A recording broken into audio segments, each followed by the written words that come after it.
பாட்டியும் உடைந்த கண்ணாடியும். ஒரு கிராமத்தில் ஒரு சாந்தமான பாட்டி இருந்தாள்.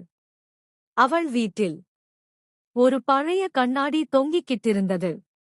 ஒரு நாள் பாட்டியின் பேரன் விளையாடும்போது அந்த கண்ணாடி உடைஞ்சிடுச்சு. பையன் பயந்துட்டான். பாட்டி கோபப்படுவாளே நினைச்சான். பாட்டி வந்து பார்த்தாள். ஒன்றும் சொல்லல. உடைந்த கண்ணாடி துண்டுகளை மெதுவாய் எடுத்து வைத்தாள். பையன் கேட்டான், பாட்டி, நீங்க கோபமா? பாட்டி சிரிச்சாள்.